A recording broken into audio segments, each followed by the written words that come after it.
Hello, it's Tristan from www.primaledgehealth.com.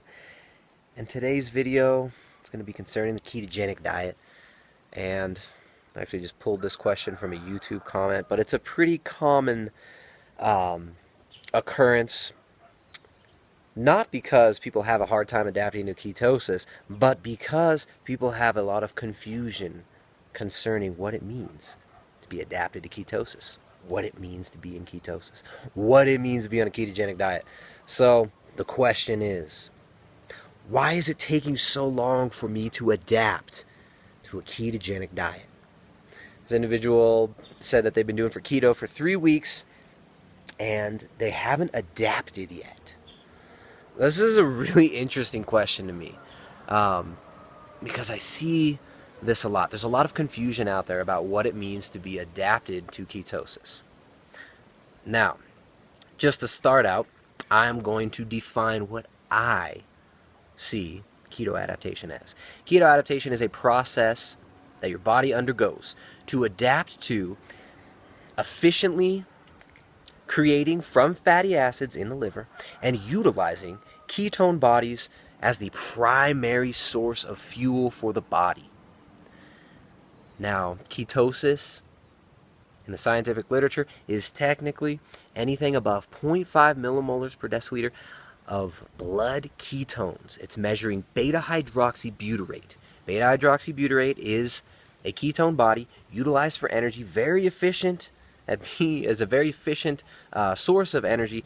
The brain, the heart, the lungs, most of the vital organs in the body thrive on ketones. Now, there are several other ketone bodies, acetoacetate being another one, but beta-hydroxybutyrate is the one we measure in the blood. So, technically, being in ketosis is having elevated blood ketone levels. That's what ketosis is, elevated blood ketone levels. If you look up what ketosis is, that's what it is in all the scientific literature. Notice that I'm not saying that your blood glucose needs to be below 80 at all times. That has nothing to do with ketosis. That is not relevant to ketosis. If you search all the scientific literature on ketosis, all the biomarkers that are watched, of course, especially in kids with refractory epilepsy, you want to keep that blood sugar low. Of course, it's beneficial to have low blood sugar, but some individuals do not have blood sugar levels that are below 80 all the time. Does this mean that you are not keto adapted? No. All right, let's wipe the slate clean now, and let's go back to this question. It's been 3 weeks. Why is it taking so long for me to adapt to ketosis, be keto adapted? Well, how are you defining keto adaptation? It's been 3 weeks. How are you defining it? Are you defining keto adaptation as something other than the way I just defined it?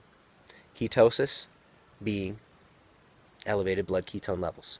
Keto adaptation being the process that one undergoes to be able to efficiently and constantly utilize ketones as a primary source of fuel. If you restrict carbohydrates sufficiently, now for most people it's going to be like under 30 grams net carb. For some individuals they can go a little higher, like 50 grams net carb, but let's just throw a blanket dogmatic statement out there that to be in ketosis, generally you'll want to have your carbohydrate intake about 30 grams or under net carbohydrates. Those carbs are going to be coming from leafy green vegetables, fibrous low sugar vegetables, foods that are not going to spike your blood sugar significantly. If you are eating sufficient protein, getting sufficient fat, especially in the beginning, I do not recommend cutting your calories super low. Cutting your caloric intake very, very low can make it a lot more difficult to feel good while you're adapting to keto. When you're first adapting to keto, you don't feel that awesome for the first couple days. Your body depletes the glycogen. You don't have this source of fuel that you've been dependent on we've been dependent on glucose most of our lives. Ketosis is a very natural state that humans would have in the history of the development of the human race. We would have very often been entering ketosis because carbohydrates are not always available. They are seasonal foods. They grow in long light cycles. They grow when there's strong sun coming through. the atmosphere. Carbohydrates are not always available, historically. Right now, you can walk into any store, anywhere, any corner store, 7-Eleven, any grocery store, and find all the carbohydrates you could ever imagine. Processed carbs, high sugar, processed starches, wheat, flour, all these grains are available to us year-round, all the time. Highly processed carbohydrates that are immediately broken down into glucose, spike your blood sugar, insulin has to come in, do its job. Anyways, it's not about macronutrients, this is about keto. But ketosis is a natural state that we would enter periodically throughout the year, probably in winter, fall, and just occasionally when there's not a lot of food available. If humans were not able to enter ketosis, we would have died thousands and thousands of years ago. We need to be able to tap into body fat and burn it as fat. That's why we store fat. We can only store a very, very limited amount of carbohydrate. In your blood, there's a very teeny amount. I think it's like 2 teaspoons of glucose circulating through your blood at any given time. And there's a very narrow bandwidth that your body maintains through natural processes. Even during ketosis, your body maintains stable blood sugar so that certain physiological processes can be completed using that glucose. There's certain parts of the brain that only use glucose. There are certain parts of the body that need some glucose. In the absence of carbohydrate, your body is able to turn the glycerol backbone of fatty acids as well as protein into glucose as needed.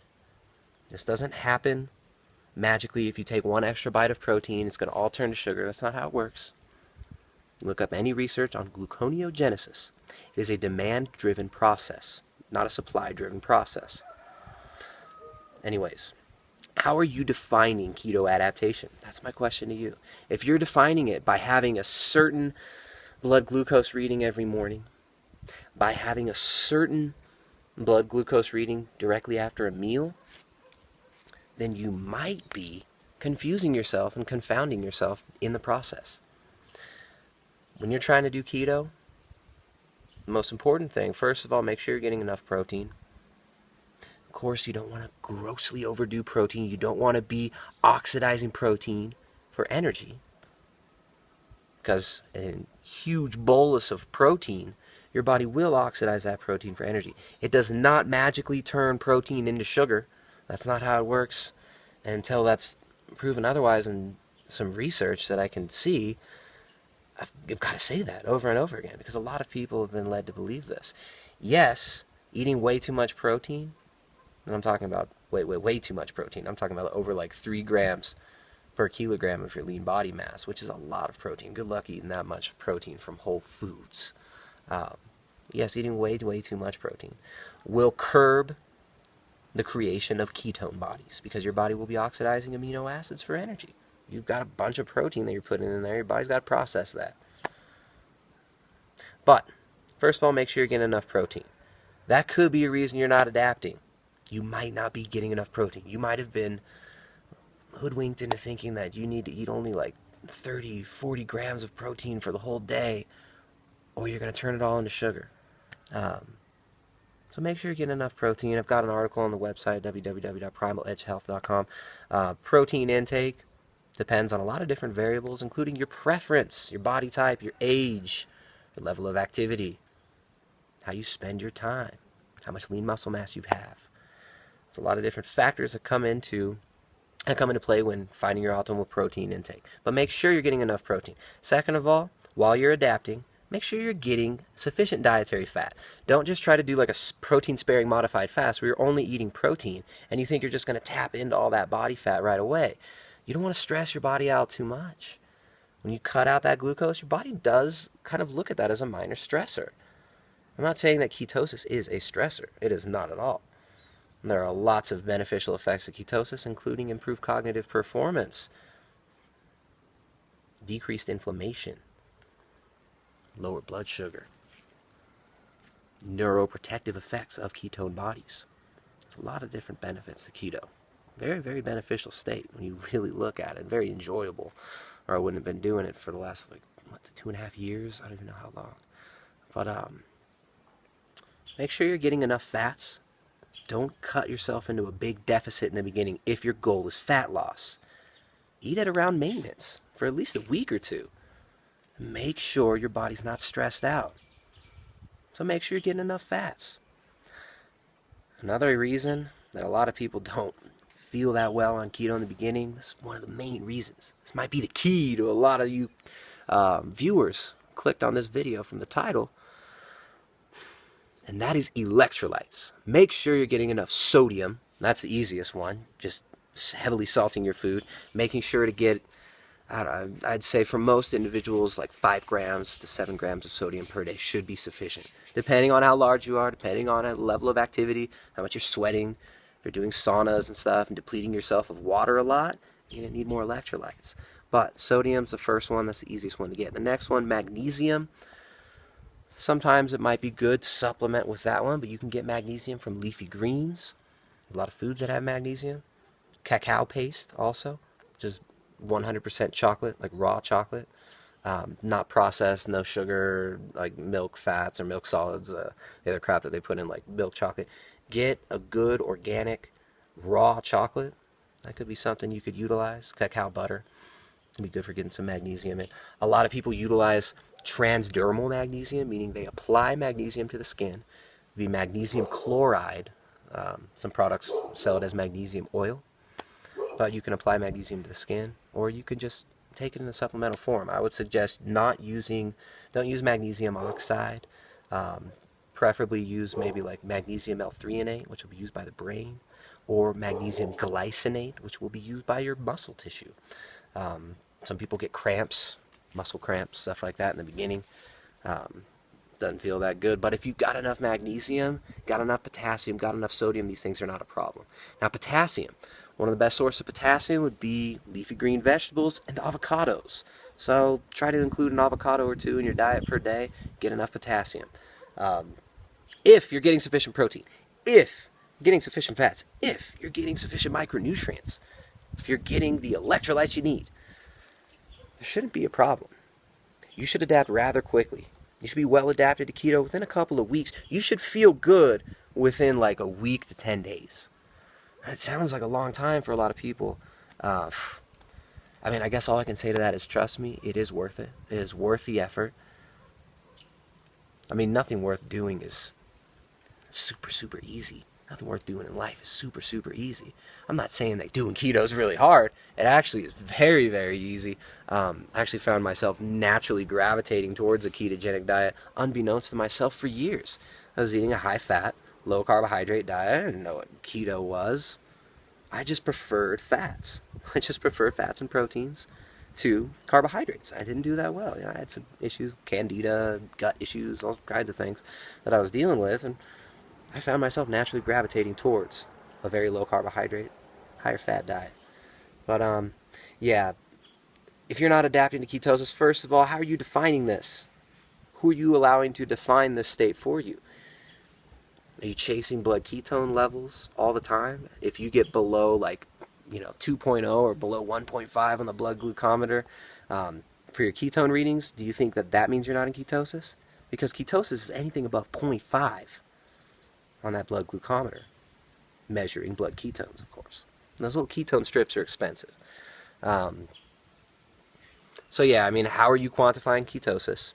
Are you getting enough protein? Are you getting enough fats? Because in the beginning, you don't want to stress yourself out too much by cutting your calories down too much. And perhaps most importantly, are you getting the electrolytes you need? Are you getting them? All right, so there it is. Can be a lot of confusion out there. There's a lot of conflicting opinions and conflicting voices on how to properly implement a ketogenic diet. Make sure you're getting enough protein. Get those fats in. Restrict those carbohydrates sufficiently, and you will eventually get into ketosis. Yes, there can be some bumps along the way. For some people, it can be more difficult than for others. But don't get too caught up in some keto mysticism. Are you feeling good? Are you clear-headed? Are you able to move your body? Do you feel good? Do you feel energized throughout the day? If the answer is yes, you're probably doing awesome. So anyways, you can find more at www.primaledgehealth.com. Thanks to everybody who's been purchasing our 1 kilo bags of maca. We've got more of them on the website, www.primaledgehealth.com. And you can check out the maca ebook. I'll put a link to it in the description. All about maca, the Andean adaptogen. We live here in Ecuador in the Andes, and it's really cool to be able to share, to directly source and share one of our favorite adaptogens with you, one of our favorite foods. I almost said the word superfood, but it gets really annoying. I mean, there's so many people. Everyone claims everything's a superfood, right? But the maca truly is, and I don't use this term lightly. Maca truly is a superfood. So, yeah, check it out. www.primaledgehealth.com. Went for a little hike today. Been hiking a little more lately. Lifting weights a lot less lately. I think I've lost a little bit of weight. Haven't really been stepping on the scale that much. Staying lean. Pretty lean. And haven't lost that much muscle. Maybe lost a little bit in my legs because I haven't been lifting heavily. Been really working on posture, connecting to my psoas, and a lot of other things. So my training has been very different. It doesn't even look like training. A lot of my training would be breathing exercises and stuff like that lately. So the lifting has taken a back seat, and still maintaining lean muscle mass, still enjoying keto, still like making these videos for you guys. So www.primaledgehealth.com. We've got, oh man, we got a lot more stuff to come. Jessica's cookbook is almost done. I was just writing some little sections in it right now, helping her edit it, but it's going to be awesome. It's coming out soon, the Ketogenic Edge cookbook. It's going to come out in ebook format strictly in the beginning. We're looking at options for printing, but it doesn't really make that much sense to do it right now. We haven't really talked to any publishers or anything. We're just doing everything self-publishing, the ebook. And we'll see how that goes. But we're so excited to finally share it with you guys. There's been so much hype over it. So yeah, check us out, www.primaledgehealth.com. If you want coaching, hit us up on the coaching section. And I'll see you guys next time. Have a great weekend, or whatever day you happen to watch this on. Have an amazing day. Bye.